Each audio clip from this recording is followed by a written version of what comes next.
Hello and welcome to another episode of Glory of Golden State Gaming. I'm your host, SwampSwimmer, and as with me as always, the Tom to my Jerry, Vespasian. Hey everybody, nice to see you. That one wasn't as exciting as I was hoped it would be. Tom, a little too old school reference there. No, that's a good one. I mean, I think that you're gonna start to struggle eventually. So we'll see what you come up with down the road. So, being in lockdown, I think all of us Ninth Age players are constantly thinking about what army we'd start next and what models we'd get to start that army. And I was thinking the other day, if I was to start an army tomorrow, because I play Soaring Ancients and Beast Herds, I like the savage, tribal slash guerrilla warfare kind of army feel. That's my jam. I think I'd go with greenskins. I think a greenskin goblin heavy army I would really enjoy doing. Um, Obviously, the Cult of the Spider God one. yeah, Remember? like forest Yeah. goblin heavy. Yes, I love it. I think that'd be really cool. But the problem is, I have not finished painting about. I haven't even hit maybe 5% paint done of my beast herds, which is really bad. So I've got them to deal with. But Aaron, if you were to start a new army tomorrow, what would it be? Oh man. Um, let's see. So I guess I have a cop out answer because I am in the middle of starting some new armies. You know, Hmm. kind of taking advantage of one of my favorite parts of the Ninth Age project, which is the model agnosticism. So I also am a huge fan of Greek mythology, so I'm doing a Greek mythology themed army Yeah. that can be played as warriors or demons. Yeah, we talked 25 about this a little mil. before, yeah. Yeah. Yeah, so I'm actually one of our previous guests, Ben, is painting it for me, commission painting it for me, and I'm hoping COVID set our plan back a little bit, but I'm hoping I'll get it soon, and yeah, looking forward to putting that on the tabletop. It's awesome. I'll put some pictures up on the forum once it's all Sweet. finished up. Also, Yeah. shout out for new projects. I am probably pretty. I'm getting a little worn out on Beast Herd, so I'm going to step back to Soaring Ancients again.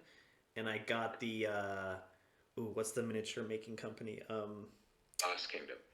Lost Kingdom came in Ancients Awesome. that are super cool. Our friend Alex over in Davis has a 3D printer. Has been printing out everyone in the community in the Bay Area.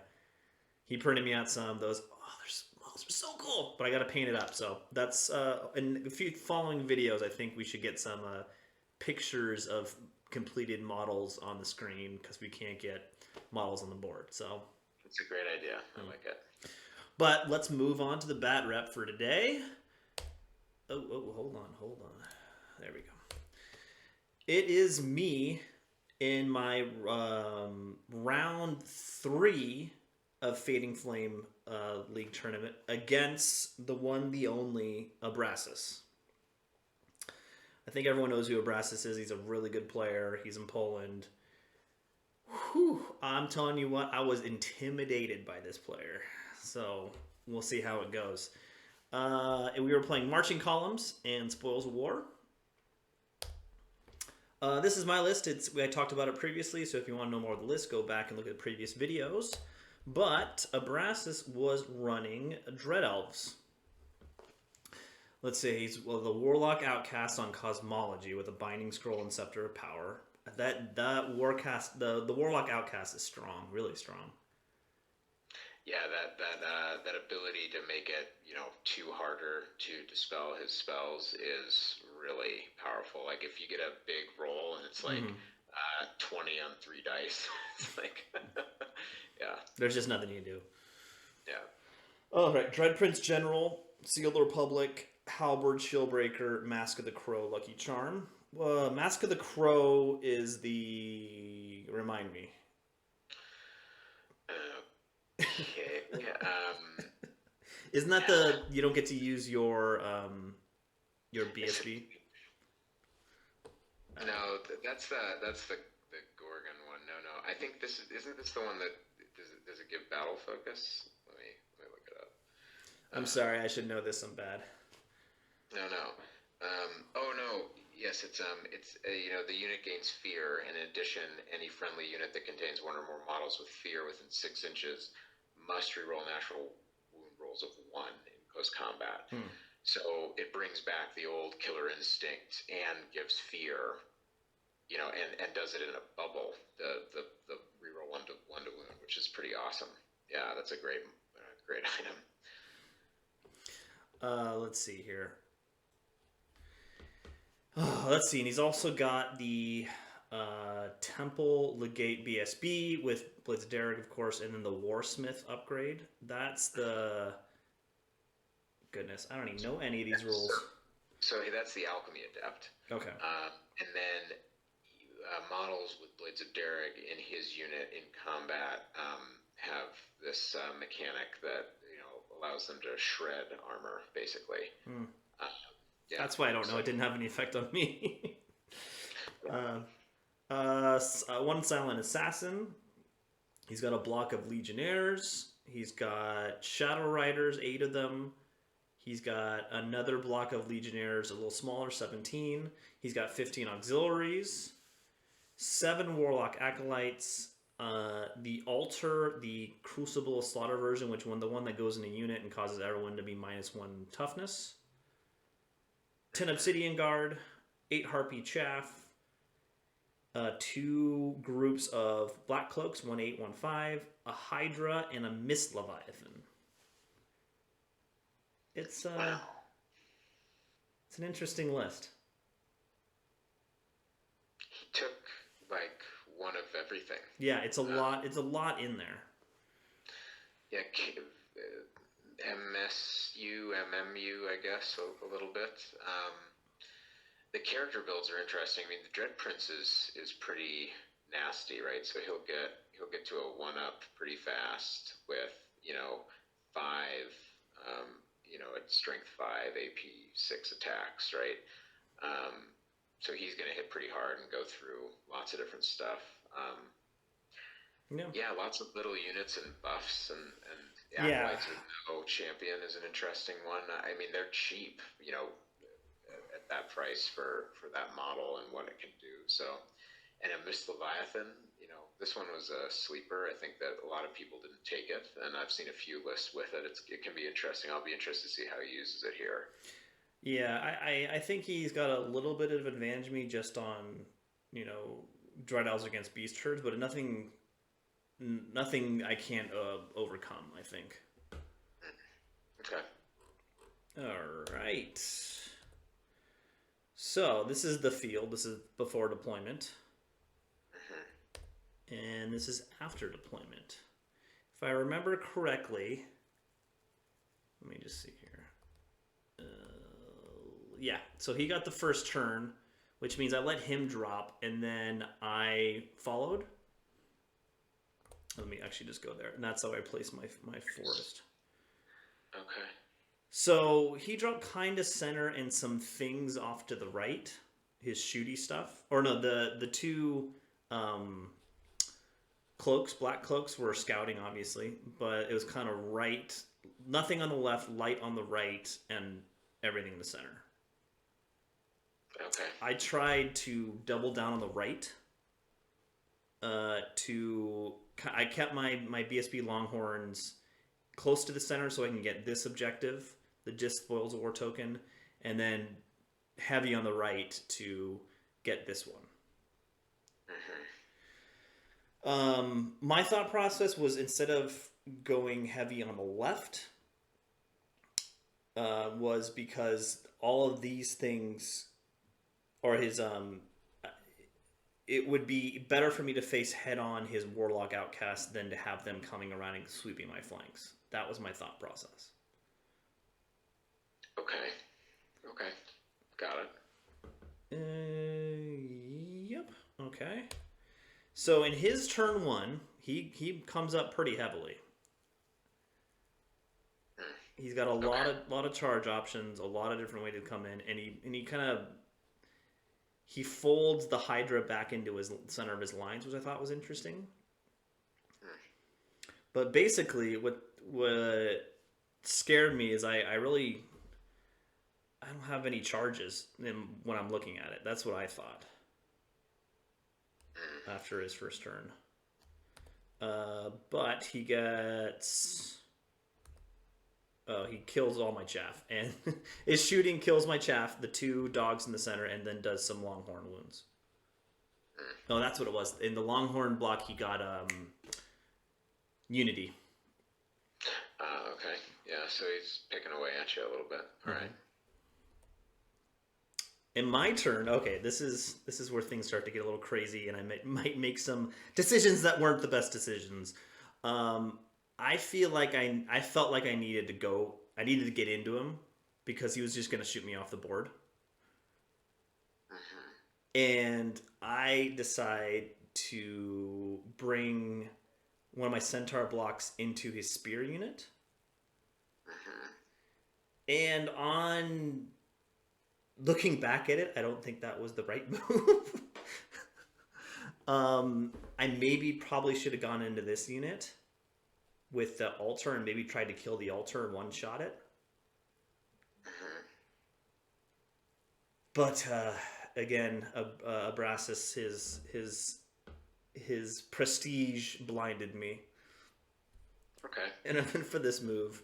I made it in, and then I moved forward everywhere else.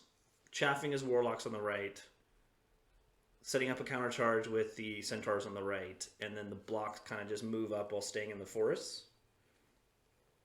Now, this someone pointed this out to me later on in the game, and I missed it. But what I should have done with these with these gargoyles here was to move them right up against his bid block, because then he couldn't have completed the charge into my flank next turn. Which, spoiler alert, that's what he's gonna do. Okay, yeah, that makes sense. So my thought was I go in here and I try to buff that centaur unit to all hell, because he's hitting me before I do. He's hitting me on 3s and wounding me on 5s. No, 4s. Wounding me on 4s. And going straight through my ones. Yeah. In the magic phase, it goes well. I get regen off on them and entwining roots on that unit, so I'm hitting them on 3s, which was pretty nice. And then in the shooting phase, I kill one guy over here, one auxiliary. And then in the combat phase, I make, I think it was 9 out of 11 regen saves. Okay. But I don't break him. That's what I was hoping for, is to break him. I killed. You're fairly far away, right, from breaking him. Yeah. Did you underperform, or like? I thought I was. Well, let's see. I did how many there? He is 7 wide, so it's 5. I did 9 wounds. He did 2. Aren't you like a ton in battle focus and stuff, or? No, I'm not battle focused. I've just got what? That's the minotaurs, but you have tons 6 of times attacks, 3 is I got 18 attacks. Rerolling. Okay. 18 hitting on 3s, rerolling, winning on 2s. Feels like. But he did kill 2 guys. Feels like that should have gone better, but obviously your regen saves were. Yeah, my regen saves were off the chart, and then also remember he has the Academy of Train situation where he has basically has an additional rank, and I don't. Okay. Yeah. So overall, it wasn't the best charge, even though my dice were with me. Are the Obsidian Guard in? They're way over here on the right. Okay. So this thing in the middle that has the attribute token next to it is. That's the auxiliaries. Okay. Got it. All right. That makes slightly more sense. Why wouldn't you have just, instead of getting cute with the can't charge in the flank thing, why wouldn't you just have chaffed the altar with the gargoyles? Were they too far away? They were too far away. That was their max move. Or close to their max move. Got it. Okay. I reformed to go like this I don't remember why. It's one of more attacks. Well, if he was into your flank, then it would have been. Yeah. So he takes that flank charge. He goes for a long charge of his Myth Leviathan into my bunker, which I didn't see, but it was still a very long charge. And then he charges the chaff here. Luckily, he does not make it into my wizard bunker, which is great. But then he just advances everywhere. He brings all of his black cloaks straight toward my other centaur unit here. Chaffs my wildhorn block with the harpies. Brings the auxiliaries right up into my face with the dark riders. And we'll see what happens. In the magic phase, he again gets unity off on my longhorn unit, which hurts. I think I was stopping a whole bunch of other stuff. I just can't remember what it was. Maybe combat buffs or something at this point. I was stopping something else. I just can't remember what it was. And in the shooting phase, he does more wounds to my longhorns. And in the shooting phase, he kills 10 centaurs with black cloaks. Yep. Man, those guys are good. I mean, it's 28 shots, poison, right? Hitting on 3s all the time. AP1 poison. That's I think the really good part of it. Yeah. So that really hurts. That really neuters me on the right there.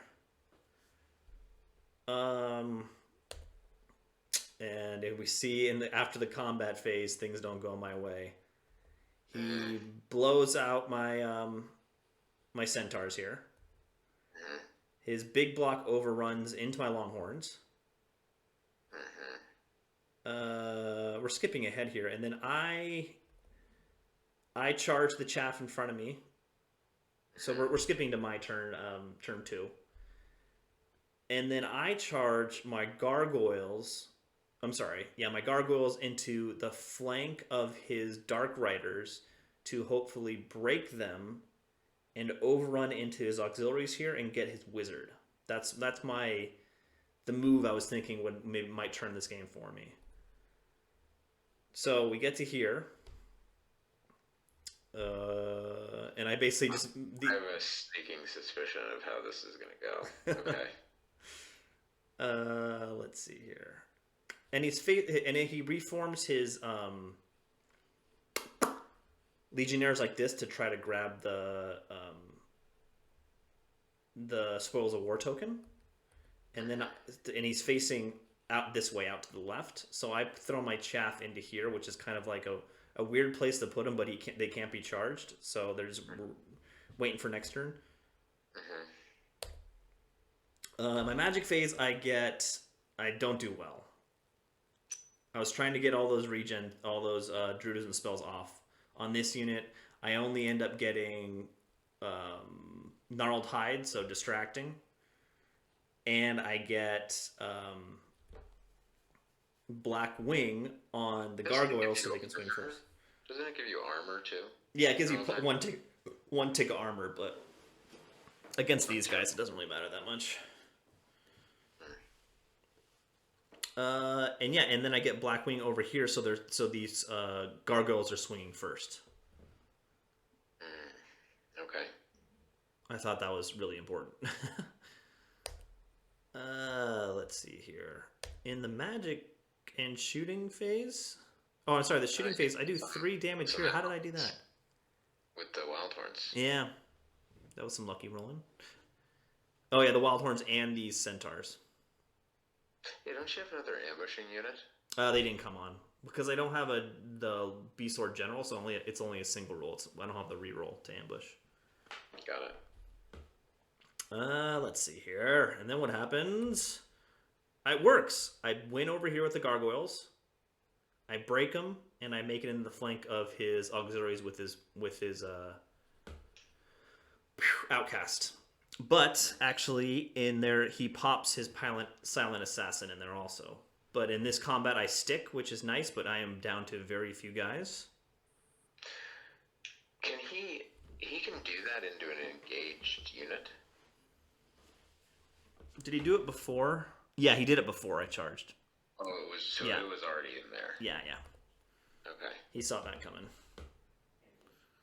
Let's see here. And then in his phase, he charges the Mist Leviathan into the flank of these gargoyles Hmm. and the Hydra into my Wild Horns. Okay. Notice also that my BSB is no longer there. Oh, I wasn't sure. I thought he might have been. Okay, then I see. And the Warlocks go into the Wild Horns up here. Got it. That's the rest of his moving. Nothing crazy. His shooting, he basically kills my last two centaurs over on the right here. That's all of his shooting. Notice he does rally his dark cloaks, Hmm. and he gets a 4 off on them, which is what's 4 on cosmology? Strength. Perception Strength. is strength, yeah. Yeah. And then if you imagine, then in his combat phase, everything collapses. I actually stick right here, which is shocking. But I did 2 wounds to his Wizard Outcast and didn't kill him. I was upset about that. And both of my big blocks die, and that's where I called it. It wasn't a good game for my beast herds.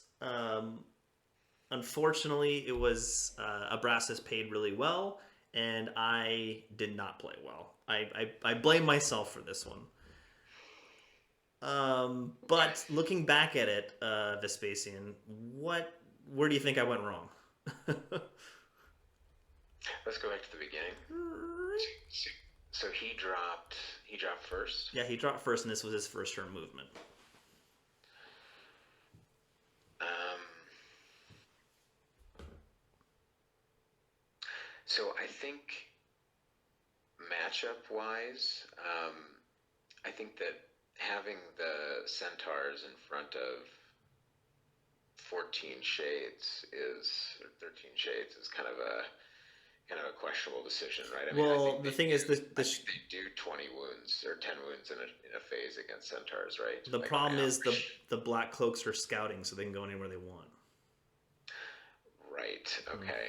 Got it. Got it. Yeah, I mean, the black cloaks are so good. Whoever's So playing Dread Elves, if you're not running you 3 don't have units of the black option. cloaks, Yeah. Maybe try to keep it more central. I mm. mean, I know that you kind of play around the big blocks in the center, but just having them out on the flank kind of to me asks to get them killed, basically. Yeah. Mm, yeah. Also protecting your chaff. Um, I mean, having 2 out of your 5 chaff wiped out for nothing is a pain, right? Yeah, I try to keep. I was thinking about that, so that's why I kept them in the forest there.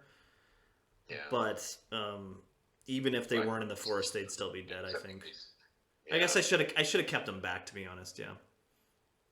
Yeah, I mean those auxiliaries put out so much volume. It's kind of hard to plan for, but like I think that, maybe playing a little bit differently where your chaff is kind of like in behind and can kind of come out on the sides to do chaffing and stuff like that, keep them safer could have been a little bit better. I agree with you. Like, it wouldn't have really made a difference to try to play on the left because he can easily head back over that way with half Yeah. of his army, right? So, um, I think the deployment is probably fine, I guess, unless you wanted to play a like take a 3 sort of a game. Um, but I think that the other one is the centaur charge doesn't make. Yeah, it wasn't the right move. I realized it about half, like when I got into the combat phase in that turn. I'm like, why did I do this? I mean, do you strike even if you get Blackwing up? Do you even strike before them? No. No, I'll Yeah. be simultaneous if Yeah. if I get Blackwing. I think that at that point, it's a shame to lose those centaurs because they're completely uncontested over here, Hmm. right? So I think that like a better move would have been to start skirting them out Yeah, start moving them over here. because then he's gotta divert his his forces, and if he pulls that cauldron brick away to deal with the centaurs, they just back up, and you can shove the longhorns up, right? Mm-hmm. Now of course, pulling back the Hydra like that is a good utility play, right? Because now if you start to bring the centaurs around, he can bring the Hydra around, but the centaurs can kill the Hydra on the charge, probably, right, or close to it. Yeah, if he doesn't get lucky with regen saves, yeah. Yeah, I mean that's an option, certainly. I think that did you not want to charge? What was your charge distance on those shades in turn one? The black cloaks These from from the centaurs. oh, Was I don't know. I mean, he would have just fled, but then I would have taken less shooting. Yeah, that was kind of what I'm thinking. I mean, if it was a decent charge, it's not a bad, because you basically didn't move the centaurs anyways, right? So I know he because Abraxas is on top of all the charges, but he gave it was a super long charge. I remember that. okay, that could be. Yeah. So then he just gets a free stand and shoot, so probably not worth it. But see, that comes back to where those centaurs are, like where they are right now. Like they're completely boxed in; they have no mobility, right? Mm-hmm. Um, so I think that you're kind of sacrificing. I guess, like maybe putting the centaurs out on the both on the left could have been interesting. Hmm. Yeah. Yeah. Um, Otherwise, I don't think this is a good match. I think that just like the redundancy of pluses to wounds make stone skin and your toughness like completely irrelevant, right? It's like your number one defense. Yeah, it's a rough matchup, but also I just played horribly. But it is what it is. But that leaves me at I won my round one, so I'm at 13 points out of 2 games. Not horrible. And yeah, that's about it. Okay. I wish I had more of an entertaining game for you, Aaron, but I don't.